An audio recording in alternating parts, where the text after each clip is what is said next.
minority leader go into the People's Democratic Party. They felt that this should not happen. And Senator Tony Woye Anambra North had reason to say, look, this should not be. This is not going to, this is not the way that it should be. All senators were elected equally by their constituents, and as such, that should not. No one should choose leadership for them. But aside from that, the Senate committees were also reshuffled, and there seems to be no brows, no worries, and no conflicts in that regard. Well, my guest this morning is Prince Tony Ezimo. He's a political philosopher, joining us in the conversation this morning. You want to be a part of it? Call the number 090-7353-0044 and 090-8766-8888. That's when we open up the phone lines to take your thoughts in. And some of those people whose positions, I just read out the new positions for you, or the new chairman of the committees. Let's start off. The president of the Senate named vice chairman as well. On the list, you have Steel, chairman of the Committee on Steel is Patrick Udubweze.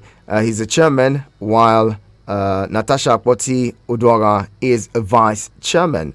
Tourism has Shaibu Isa Lau as chairman, Ireti Kingibe as vice chairman. Inter-Parliamentary Affairs, Jimo Ibrahim as chairman, and as well you have State and Local Government Affairs, Benoit Yoro chairman, and Francis Fadahusi as vice chairman. National Atomic and Nuclear Energy, Sahabi Alhaji Yo chairman, and Mustafa Khalid Ibrahim vice chairman. Youth and Community Engagement, Yemi Adara Modu chairman. And Sports Development, Kawu Sumaila chairman, and Nedwoko vice chairman. Niger Delta Affairs, Babajide Ipisaga Sagba chairman. Reverend Amos Kumai Yohana vice chairman. Art, Culture and Creative Economy, Onao Ogoshi chairman. Okechukwu Ezia vice chairman. And in defense you have Joel Onawakbo as vice chairman. Petroleum Downstream, Ifeanyi Uba chairman. Babajide Ipi Sagba vice chairman. Solid Minerals Development, Samson Ekong as chairman. And the Niger Delta Amendment Development Commission, Osita Ungu vice chairman. Establishment and Public Service, you have Sunday Marshall Katung as vice chairman. Housing has Aminu Tambuwal as chairman and Victor Omer as vice chairman. Army as Cyril Fashui as vice chairman. Water Resources, Kenneth Eze vice chairman. Industries as Isa Shoibu Low vice chairman. National Planning and Economic Affairs vice chairman is Colonel Owolo retired. Navy, Nasir Zango Daura is vice chairman. Social Affairs, Social Welfare and Poverty Alleviation chairman is Idet Oluranti Adebule. Public Affairs and Public Procurement vice chairman Haruna Adan Amanu. Committee on Local Content, Natasha Akpoti Udwara chairman. FCT Area Councils, Jim Kuta as chairman. Saliu Mustafa vice chairman. Sustainable Development Growth, Mohammed Goje is chairman. Prof. Patrick Ndubweze as vice chairman. Higher Institutions, Abamoro vice chairman. Drugs and Narcotics, Umar Sadiq vice chairman. Works, Migi Bernada is vice chairman. And those are the senators who would be chairing those committees on the floor of the Senate. But one person stands out, you would agree. Senator Ifeanyi Uba, who just recently moved to the All Progressives Congress. And you wonder, would he have made chairman of the petroleum industry downstream Senate committee chairman if he didn't move to that to the All Progressives Congress? And you also recall that he has he has an oil business. Before now, he's always been an oil magnate. So he's probably knowledgeable in that regard, and maybe that's why he got the position. But we'll be talking about all of these and some of the other issues in the polity this morning with Prince Tony Ezimo. Prince Tony, good morning, and thank you so much for joining us. Good morning, Prince Ifanacho. Good morning, Nigerians. Nice to be here once again. It's good that you're here. Let's get into it. So, a senator from your constituency is Senator Chairman Senate Committee on Petroleum Downstream, and that could be something. But then there are. Let's talk about that first before we get to the rowdy session that we saw in the Senate. Another senator from your state was one that wasn't so happy in that regard. Now, is this something that you're happy about, especially with the Senate Committee Chairman going to Ifeanyi Ubah? Of course, every rationally sound Igbo man, in fact, Nigerian, should be happy on the appointment of Ifeanyi Ubah as the chairman, Senate Committee on Petroleum Downstream, and also vice chairman, Senate Committee on Solid Mineral. I think Ifeanyi Ubah occupying that space is having the square peg in a square hole. Like you rightly pointed out, for the past 20-something years, Ifeanyi Ubah has been in oil business. And he is the one that knows exactly what to do to turn around the economy of Nigeria via the petroleum industry. So I think the Senate President, Dr. Gospel Ababio, really did very well by appointing Ifeanyi Ubah as the chairman Senate Committee. There's a lot of other questions coming to mind because currently Nigerians are struggling as a result of what's going on in the petroleum sector.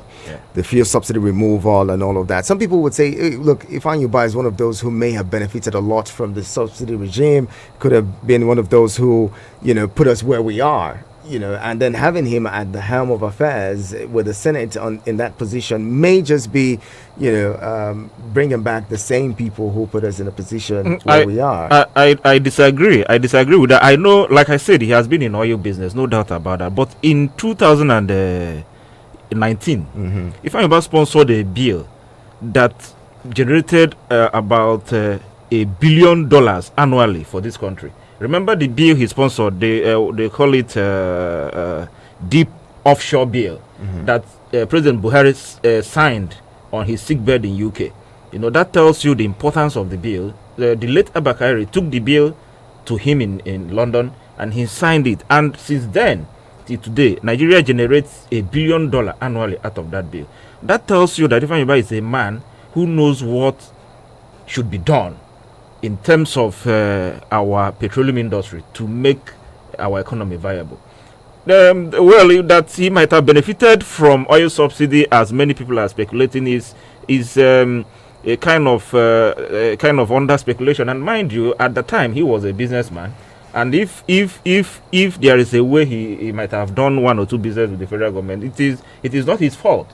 He is simply being a businessman. But now, being a public person, he is doing everything possible to make sure that our people benefit from their natural resources. But he still has a business interest, though, doesn't he?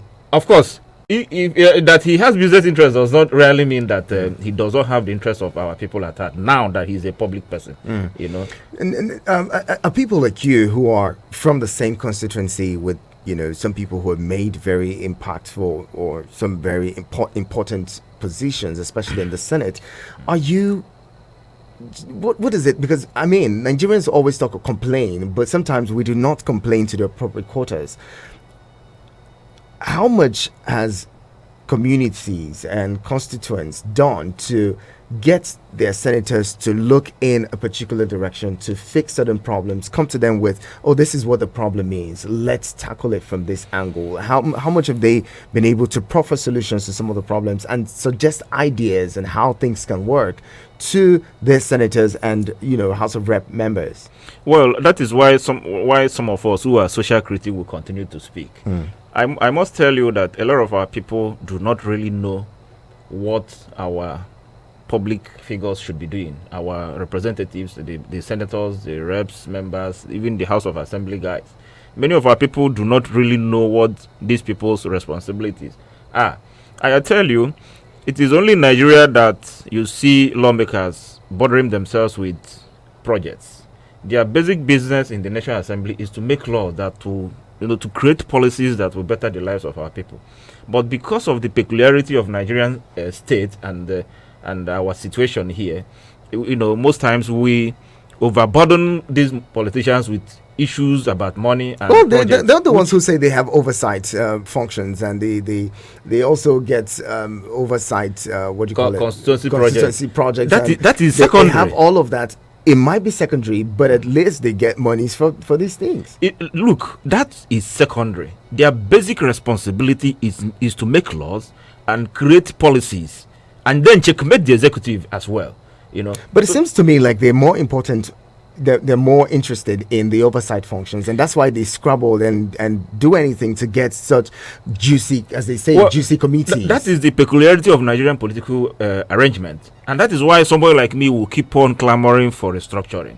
Until Nigeria is restructured, some of these things will be doing it in the wrong way. But until Nigeria is restructured, constituents like me will always want to make our representatives to do what they ought to do within the perimeters of what is obtainable at the moment, such as creating law, being viable on the floor of the Senate, on the floor of the House of Reps, and then bringing down goodies from the federal government down to your various constituencies. Until that is changed, I am very much interested in that.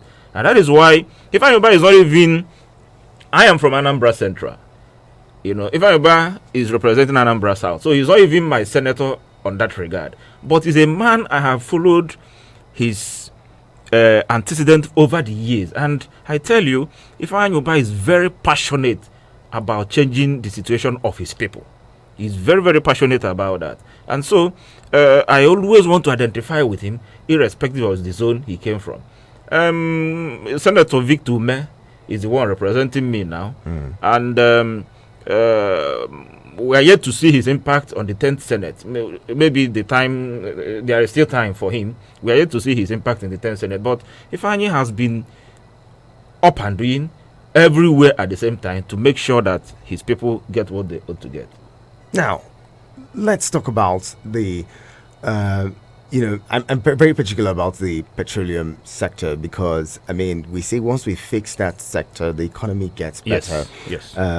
People these days cannot even afford to transport themselves because of the cost of PMS and all. So, do you think that, carrying out his oversight, that the Senator Ifeanyi Ubah would be able to make important, quick, significant changes to the current situation, and does he even have that kind of relationship that can produce results in a short time? Because as a Senate committee chair, you would need to network and interact with other senators sometimes when you need to get things done. When you need to sponsor a bill, sometimes you need a co-sponsor, you need other people who would be who would support that bill to see it scale through. So does he have that kind of clout that would influence other senators to go by certain bills that he may be proposing on the floor of the Senate? My answer is on the affirmative, 100%. One, all the reasons why I said so. In less than 2 hours after he was appointed the chairman Senate Committee on Petroleum downstream, in less than 2 hours he called the management of NNPC to National Assembly. In less than 2 hours, and they answered him. They came there. That was on Tuesday. The management of NNPC came to National Assembly to answer questions. I was privileged to be present in that very meeting, and he now proposed a workshop between the Senate and NNPC and every other stakeholder in oil industry in Nigeria. That tells you he's a man who is even prepared before the pronouncements of the Senate president, in appointing him the chairman. All right, so he is very much ready. He's a square peg in a round hole, like I said. Then secondly, could this be why he actually, dumped his YPP? Exactly. I want to. That's where I'm going to now. Secondly, you're asking me if he has the clout to make other senators agree with whatever bills that he comes up with. He proposes, yes. Very good. Now, that is the benefit of him joining the party at the center that has majority in the Senate. Look, for now, like I said, until Nigerian democracy is restructured and our entire structure is restructured, we must be doing things within the perimeters of what is obtainable at the moment. All right. So today, you need majority of the lawmakers to agree with your proposals before it sees the light of the day. That is the standard. So for him to have joined the party at the center, I tell you, that is one of the most beautiful political decisions Ifeanyi has ever made, because he has majority by his side. So they will always want to identify with every bill he comes up with. And remember, since he has already sponsored a bill, a deep offshore bill that is fetching Nigeria $1 billion annually, I think every reasonable person will want to identify with him. He has a whole lot to offer. Now, that's the PIA conversation and some of the aspects of the PIA that are yet to be, implemented. Is this something that you think he can champion? Because if we cannot implement the PIA effectively, then the oil sector in general would not, or the petroleum sector in general would not grow. First of all, there's issues about what do you call it? How much goes to the communities where these oil communities and all of that. They're complaining about, and having come from a region where some of the states are oil producing states. Do you think that it would Ifeanyi would be able to champion a cause to see the full implementation of the PIA? I want to believe very honestly that he has the capacity to do that. And secondly, in his committee, a number of senators from Niger Delta are there. For instance, Seriaki Distin is there, and a few other senators from Niger Delta. And it is a responsibility to collectively make sure that some of these things see the light of the day for the benefit of their people. So it's not as if Ifeanyi has will single-handedly change a whole lot of things within the twinkle of an eye. But for the fact that he's the chairman, he will be driving the whole thing. And I believe strongly that if he gets the support of the rest of the senators, in a short while, Nigerians will experience the golden hand of Ifeanyi in petroleum industry in Nigeria. Interesting. Let's see. Talk about all the things, but petroleum, I mean, at the moment, that's like the biggest issue, and all eyes would be on Senator Ifeanyi chairing that committee at the Senate, and then also, generally looking at the oil sector or the petroleum industry. All eyes on that sector. Let's hope that he's able to deliver. But then, moving on to other issues. First of all, let's talk about the what some people have termed as persecution as against prosecution of the former CBN governor, Godwin Emefiele. Yesterday, the courts granted him bail, to the tune of 300 million naira and two shorties in Lexum. One would have to have a property within Maitama, and and people have said, look, there's probably no even need, because some pictures that emerge on social media, even though, well, we're not so confident in that there's some security agencies, especially the EFCC, around the prison facility, waiting to see if they perfect the bail and then they take him back in. He had been granted bail at some point in Lagos State. While in the court premises, the DSS took him in as against having this correctional facility people, take him to the correctional center. This has continued over the last couple of months, and even people who hitherto didn't, feel any sympathy for Emefiele are currently beginning to say, look, this is becoming too much. Let's abide by the laws and if he commits a crime, if there's any crime that he's committed, let him face the courts and let the courts decide what's going to happen. If he's going to prison, let him go to prison. As against all of these back and forth with even the court has said, look, he has to submit all of his travel documents, so he cannot even go anywhere. So what do you think that this whole issue has been prolonged this much? Recall that himself and the former EFCC chairman were both held by the DSS. Somehow the EFCC chairman has been let off the hook and let go, while MFLA has continued to be in custody. Well, it's unfortunate a lot of things we do in this country, and of course it's not even this government that started it. It started from the last regime. That's why we clamor for strong institutions in Nigeria. That's why somebody like me clamor for restructuring. You see, in America, if the security agencies are following a particular criminal, if they are tracking a criminal, if they're investigating a criminal, you may not even know they're investigating you. They may even leave you for 10 years. Nobody will disturb you. What would they be doing? They will be gathering all the information about you. They will be gathering all the evidence available against you, so that once you are arrested, you will be properly prosecuted and then sentenced. But in Nigeria, they will first of all arrest you or even adopt you, then before they begin to investigate. At the end of the day, you see, they will end up seeing nothing. They will end up providing nothing, and that is why you see all forms of drama. Media trials. Absolutely, because from how it started with MFLA, first there was a terrorism charge against him, and they couldn't prove it, and then they moved the charge to illegal possession of firearms, and then moved to corruption cases, and they brought 20 counts against him of corruption, and finally was reduced to 6 counts. And today people are wondering, look, why not just prosecute this man? It seems like you do not do your due diligence before you arrest somebody. They don't. That's the problem. You see, our security system in Nigeria is so horrible that you sometimes begin to wonder whether they pass through any form of training at all. So how can you arrest a high-profile person like that, then you manufacture one charge today, manufacture another one tomorrow? At the end of the day, none of them is provable. So it's horrible. The same thing happened. Check, even during the time of Buhari, almost every high-profile person they arrested, how many of them were able to be sentenced? None. They couldn't prove any reasonable case against any of them.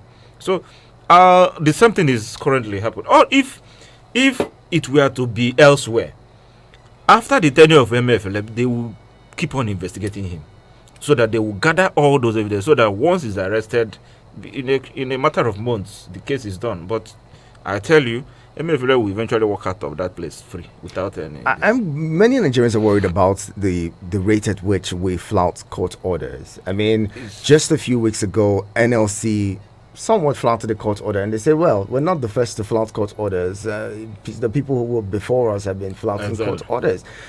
If this continues, would we have a judiciary? Especially also looking at the fact that there's some blunders that have come out in the last few, or some errors, as they say, that have come out from the judiciary.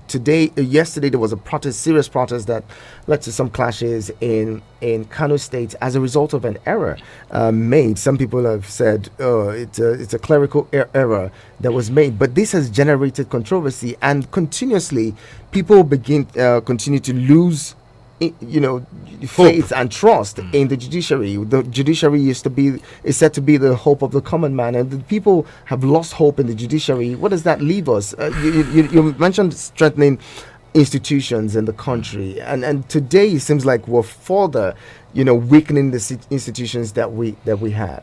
Well, it's very, very unfortunate, and I tell you, if you don't experience some of these things firsthand, you may not even understand how terrible. I have experienced the rot in judiciary as a person. There was a time I was arrested, by my principal then, who happens to be a Catholic priest. I was arrested, and then he made the police to manufacture forms of unprovable charges against me. And eventually the matter was charged to court, and at the end of the day, they couldn't, my principal could not prove any of those charges. But do you know the fact, the point? Actually, I wasn't supposed to spend more than 3 days in detention, but because of the corrupt system we have in our judiciary, I spent 7 months in detention. You know, the judge then, I don't know, one judge like that gave one, he manufactured non-existent bail condition just to make sure that I remain in detention. He manufactured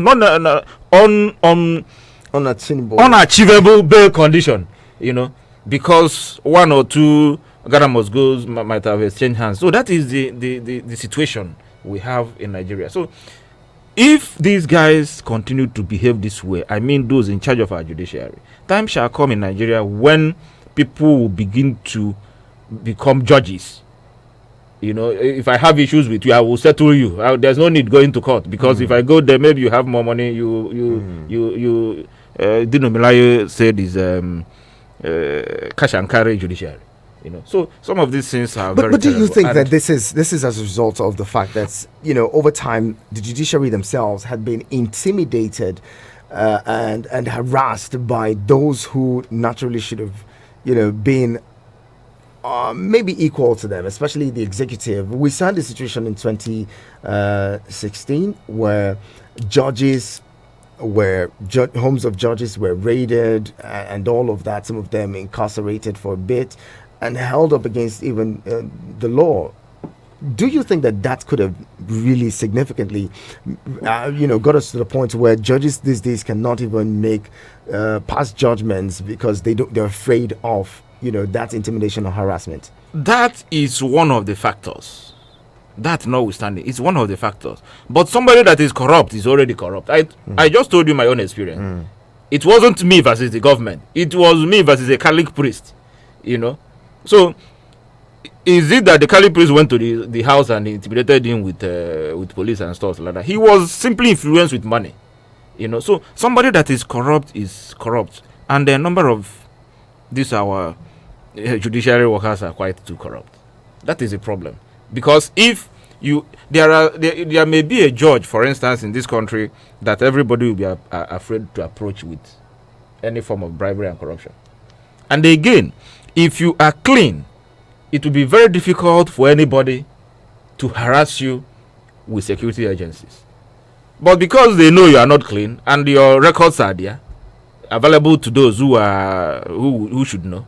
So once you try to, they will want to blackmail you with what you have done wrongly in the past, and they will keep on succumbing, and that is why we are where we are. That terrible situation. Let's hope that we're able to get all of this sorted in no time. And what can really change? What can really affect this kind of change that we're looking for? Because it seems like everyone, you know, has acclimatized. Everyone is only waiting for their own turn to eat the national cake. Exactly, and enjoy the perks of corruption. What is going to be left for the future generation if we all continue to want to enjoy the national cake at this rate? Nigerians should stand up and demand for the restructuring of this country. My brother, until that is done, no miracle will happen. Restructuring seems to be vague. What is restructuring? What do we want to restructure? First of all, the document we use today as Nigerian Constitution should be thrown away. That document is part of the major problems we have in this country. A constitution that empowers the executive to be behaving anyhow. Today in Nigeria, how many state governments have conducted local government election in their states? And I tell you, local government is the government that is closer to the people. What is the business of governors with even constructing some roads and the culverts and all that? It is the function and responsibility of the local government. But they will prefer to get the funds that belongs to the local government, then give the TC chairman there, that is their own appointee, less than 10% of the money. What happens to the 90% of that money? So these are the areas we look at. Until Nigeria is the Constitution of Nigeria, that very document is fraudulent. The Constitution of Nigeria is messing Nigeria up. And until we rise, it's not about, look, I've told people, APC as a party is not the problem of Nigeria. PDP is not our problem. Because after all, apart from Tinubu and very few others, everybody you see in APC today were in PDP. So it's not about the party. There's no party. I've told people severally, there's no party in Nigeria that is evil. And that is one thing I keep preaching to my people, those from the east, especially in the Anambra. APC is not evil. APC is not our problem in Nigeria. The individuals who are playing politics in Nigeria are the problem. And how do we correct the situation? By restructuring Nigeria. First of all, let's do away with that constitution. Then get a people-oriented constitution. That constitution was not written by the people. It was manufactured by the military. It says we the people. Was your father involved? Were you involved? It was manufactured by the military, and they imposed it on us. And because it is favoring a few, less than 10% of Nigerians, they keep on working with it for their own benefit. But isn't that what the National Assembly should be doing? Well, look, we need a president. Look, there was something that President Jonathan did that could have saved Nigeria. And I tell you, God put Nigeria in the hands of Jonathan to save this country, but he was too unwilling to offend people. And that was why he could not utilize the powers the opportunity that God provided him. Remember that Jonathan called for what is called CONFAB, National Conference. And they came up with a document that contains the recommendation that will fix Nigeria. If Jonathan had the political will to implement the content of that confab document, we will not be here speaking all this long grammar, But he didn't want to offend some people, so he was hoping that he will implement it in his second term. That document was, done just at the twilight of his administration. What does it take to implement something? Is it not to assent? But he said he was keeping it for his second tenure. He wanted not to offend a lot of people so that at the end of the day, he could not even win the second term. And then Buhari came and threw it away and said the document belongs to the archive. And we keep on moving from bad to worse, from worse to worst. Now that we have a different precedent, shouldn't Nigerians, find a way to persuade this current administration to go back and look at that document, or even, maybe constitute another one, maybe have another confab where Nigerians will sit down and talk about the current problems as it is and proper solutions to those problems. I agree 100%, and that is why all of us should keep on speaking. But some other people believe that document could have been, fraudulent in a way, and it may not have reflected the true opinions of those who sat in that confab, because a lot of people are worried about, the media and what, the perception that people would have of them if they spoke their true, their true perception of those issues. So, for instance, because you're from Anambra State, for instance, and you're that confab, and because you're worried about your face being on TV saying certain things, you just go with the flow and go with popular opinion, because you actually don't want to offend your own people. You don't want people to say, "Oh, he didn't speak on our behalf." No, I disagree, because the people that made up that conference were really people-oriented people. For instance, in Anambra, I know that the late Professor Dorakuni was there. The late Dr. Chukwudife Ikenga Newi, Dozie Ikedife, he was there. Victume was there. These are people we know that speak for the people. It's unfortunate that their recommendation could not see the light of day, and a number of them have actually joined their ancestors. So, and that Jonathan picked from traditional institution, from religious institution. It is not a conference for the politicians at that time. So it could have, the recommendation could have reflected 90% of what the masses want. Even if it is not 100%, could have. But the one we have today does not even have up to 10% of the will of the masses. I think this is a good place to bring you in. If you've been listening, join the conversation now. Call 090-7353-0044 and 090-876688. Oh, I beg your pardon. The other number seems to be down. We'll just go with 090-87668888. That is 090 09087668888, and you can also call 09097054450. That is 09097054450. I'll bring in the scholar and then we get Good morning, Senator. Good morning, Elder Noja. Welcome. Elder Noja is my name. Good morning, my guest. Called by Jonathan. You see, there's a hidden thing there where you don't know. You see, all those recommendations is good, but to resource Nigeria, that's what it prevents Jonathan not to do anything about it. You see, before you come be a president of this country, you have to be swear in. And I swear in, that big book when they hand over to president of the country with that boss, if resource Nigeria is no going area, and then no president ever sign it or head of state ever sign it. So the way they recommend that the Nigeria to resource on that time, that's why Jonathan refused to add it because he has taken oath not to resource Nigeria. Whatever you talk about our resources in Nigeria is not going to work. Elder Noja, I don't think that the oath that is administered on presidents of this country has anything to say. Anywhere there's any clause that says you will not restructure Nigeria. Yes, there's something there. I say that book where they hand over to him. Whoever read that book, that boss, will you ever know what is in that book? Me, I'm a historic expert. I have worked with them. There is no restructure in Nigeria. There is no president of the country or head of state. Ever restructure Nigeria. And then that's why you see the dodges. Jonathan dodge it, or Bassington dodge it. No president of this country will sit president or head of state. He will restructure Nigeria. That's why. So what we supposed to do in Nigeria, let us, it's not hide anything. Nigeria needs revelation.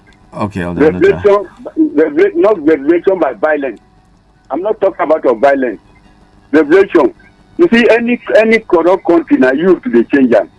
National Assembly, all the constitution favor them. They can never do anything. Amend the constitution for Nigeria to enjoy. They can't do it. Those senators, they can't do it. Immediately you get into that place. What you are going to favor the create a state local government. Up to now, do you see they do anything? They can't do it. The election by youth. Thank you so much for calling. Thank you for your contribution to the conversation. Speaking of what should be done, 0907353. All right, 09087668888 and 09097054450. So who's here now? Abdullahi Mekano says, our judiciary have failed us. Only corrupt people are okay with our judiciary. Mark my words. If they keep doing injustice, they would surely break this country apart and use up the country indeed. Only Allah knows what will happen in the future. But future is very dangerous. Let's not become hypocrites about this. I don't know about tearing the country apart, but we'll continue to have these conversations and see where we move this country to in the shortest possible time. 09097054450 and 09087668888. Hello, good morning. Hello, good morning. Good morning, I can hardly hear you. Maybe you want to call us back so that we can hear you clearly. Hello, good morning. Hello, good morning, my prince. God bless your heart, sir. Good morning. Bless your guest. Hundu, taking me. Good to have you. Yes, my name is Hundu. Yes, I'm calling from National State local government. Yes, my prince, you see, I want to correct one impression here. In every sector of our economy in Nigeria, and in every sector or every arm of government in our country, Nigeria, you have good people and you have bad people. If we go to the Nigerian police, you have good police and bad police. If we go to the judiciary, you have the bad ones and the good ones. So there are good judges who are doing their job, who will never take a bribe. There are good judges who will stand on the path of the truth. So all judges are not corrupt. Yes, I knew what I'm talking about. There are many of them that are standing on the path of the truth, on the path of light. But there are still corrupt ones. Just like when you go to a particular compound, you will see a landlord that is corrupt, a landlord who is not corrupt. And that is why the elders in my place, they said, if you are staying in a house that is owned by a landlord, if the landlord sleep with your wife, you pack out, whether you like it or not. And if you don't sleep with your wife and want to pack out, you will still pack out because he's the owner of the house. So I want to correct that impression. Not all judges are corrupt. So let us, put this well said. into, Thank yes, you. and again, your guests have actually spoken very well. But one thing I want to talk about is that Emefiele, for me, he did not deserve my sympathy. But one thing I'm looking out for is that why must our security agency keep on arresting people without gathering enough evidence? It is something that is worrisome.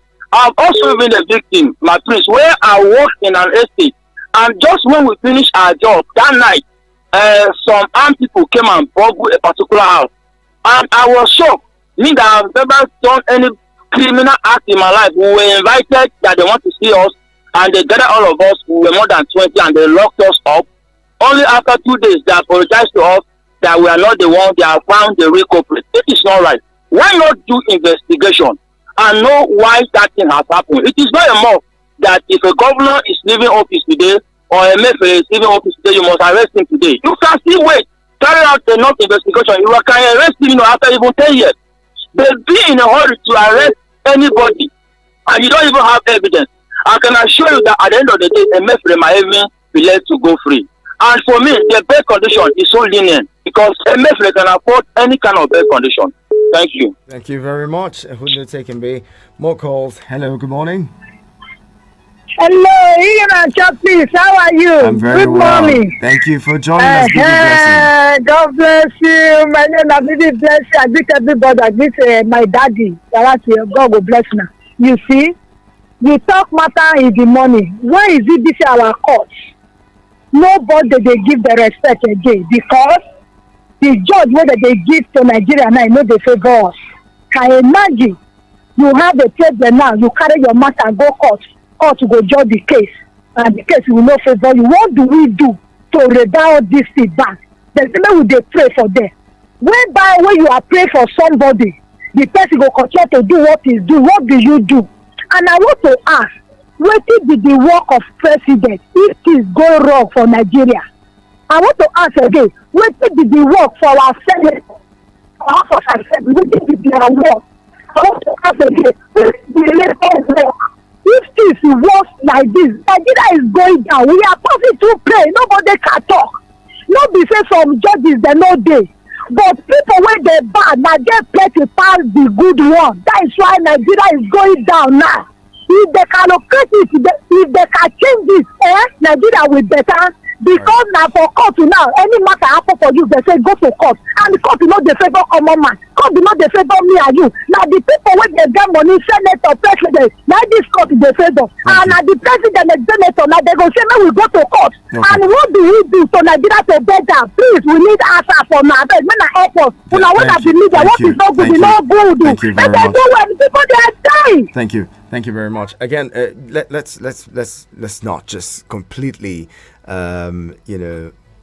what's the word now? Completely and blanketly demonize the judiciary. There's still some good judges. There's still some people who are, incorruptible in that institution. Let's also still continue to have faith in our institutions. Hey, good morning. Hello, good morning. I'm a Saleh Mohammed from Abuja. Ahmed, welcome. Good morning. Good morning. Please. Please, what I want to take on is this Emefiele's release. Yes. So I don't know why Nigeria I don't know. Nigeria should sit and ask themselves, what is the work of the judiciary, the work of the judges that Nigerians have? A judge will pass an order for some. Why can't they? Okay, Emefiele now is about to be released. What about Nnamdi Kanu? Nigeria is just too full of injustice. I'm telling you the truth. And it was not supposed to. Every individual that is the citizen of this country is supposed to have equal rights. You understand? Okay, now they are giving an order that Emefiele should be released. For God, since when a court gives an order for Nnamdi Kanu to be released, they release it. It's bad. Thank you. That's my take. Much. Thank you very much, Ahmed. Speaking on, how we have continued some way to disobey court orders and, flout court orders with complete disregard for an institution that that's important. Okechukwu is here. Good morning, Okechukwu. Let's hear you. Name is Okechukwu. Welcome. I want to react on the head what your guest is saying. It's true. Our people, our government and our security agencies, what they are doing is very wrong. Before you arrest somebody, you need to gather evidence. What is happening in the US?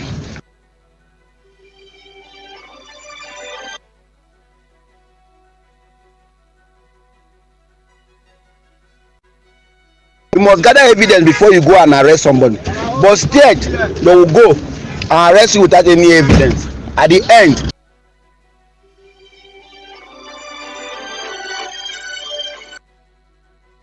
Okechukwu, come back to your thoughts. Let's get this one in.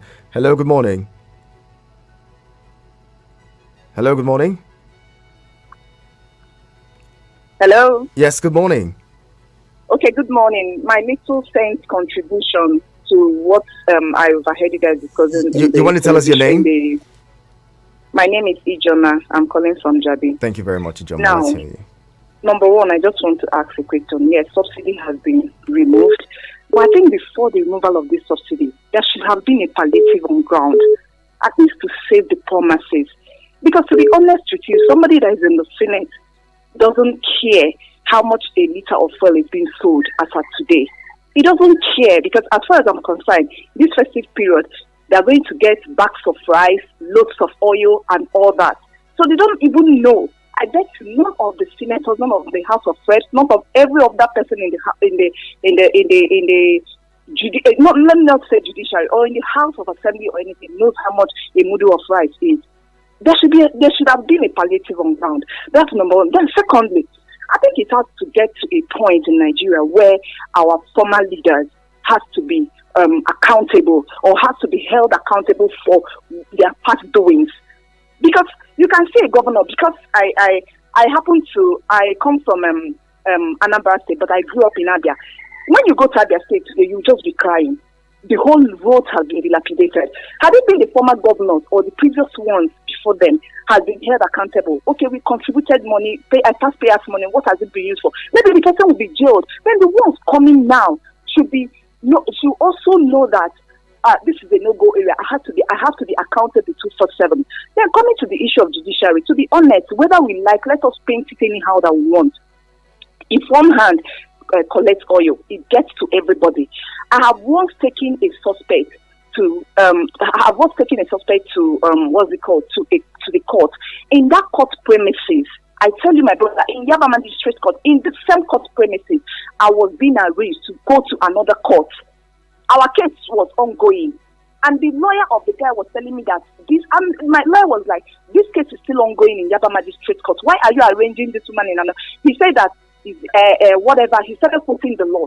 So until we get it right, because at this point now, I just pray that it will not get to a point where Nigerians will not take laws into their hands. Thank you very much. Thank you very much. We hope that we don't get to become a banana republic and a place where people can just do whatever it is that they like. And speaking of people not knowing, and certain people in high places not knowing what actually Nigerians are going through.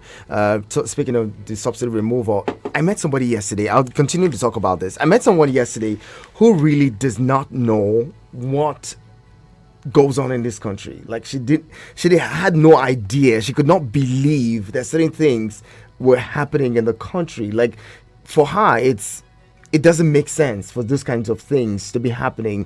And it just, for me, was some form of revelation that there's certain people who may not really understand the pains that other Nigerians go through. We'll come back and talk about that shortly. Let's wrap up this thoughts by Okechukwu quickly. Okechukwu, go ahead. Okay, seems like at the end, they will not be able to, prosecute you. That is what happened in Nnamdi Kanu case during the Buhari. You went to arrest him, you bring him to Nigeria. Till today now, they are still judging the case. And the court have said, free him. You refuse. You understand? So please, they should do the right thing before you arrest anybody. You have to gather your evidence before arresting anybody. All right. We'll wrap up now in 1 minute. Prince Ezimo, let's talk about this, the fact that so many Nigerians are worried, again, goes back to the petroleum sector where Ifeanyi by Senate committee. What can be done in the shortest possible time to alleviate the sufferings that Nigerians are going through? Truly, we are horrendously suffering in Nigeria. In fact, the suffering is unimaginable, especially when you want to equate what we are getting with the nature God bestowed on us. God. But you're close to several senators. Do you think that they really feel the pulses of Nigerians? They really understand what Nigerians are going through? They do. However, like I said earlier, many of our people are so naive. If Nigerians will begin to block their senators by their gate, you see, you are not coming to Abuja. You just wait for them the day they will come home. You block them and expressly and agitatively tell them what they're supposed to do, assuming they do not know. Many of them will sit up. Let me tell you.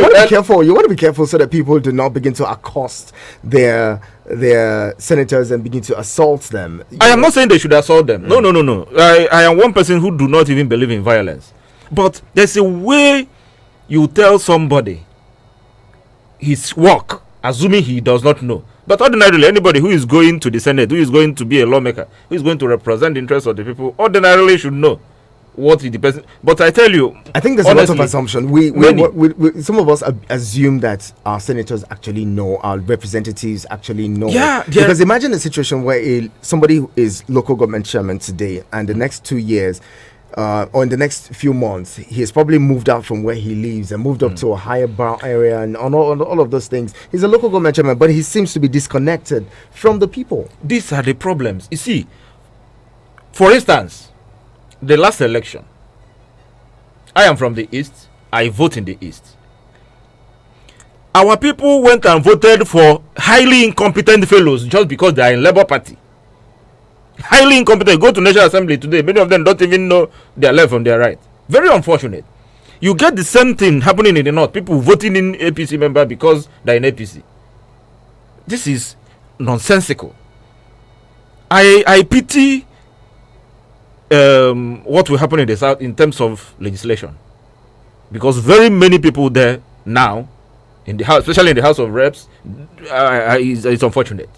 And our people just voted out of sentiment and the emotion. We need to begin to query the capacity, the competence, the capability of people who send to go and represent us. A good place to leave the conversation. Ladies and gentlemen, if you do not know, Google is your friend. Find out what it is that your senators should be doing and approach them with these things. Your community should be able to come up with a charter and push that from your local government up until it gets to your House of Rep and senators, House of Rep members and senators. Get them to begin to do what you want, what works for you. Hold them accountable to certain charters. When they come to you for elections, present those charters to them and tell them these are the things that we want. If you're not going to do them, we're not going to vote for you, so that they begin to know what it is that your problems are. And if every community and every constituency is able to do that, then the greater Nigeria will be better. Good place to leave the conversation. Our time is fast, man. Thank you so much, Prince Tony Ezimo, political philosopher and public affairs analyst. Thank you so much for talking with us this morning. Thank you for having me. All right, this is where we leave it. Thank you to everyone. My name is Iheanacho Prince. Keep up here. Eagles 102.3 Abuja. This is Eagles 102.3 News, your number one radio experience you can count on.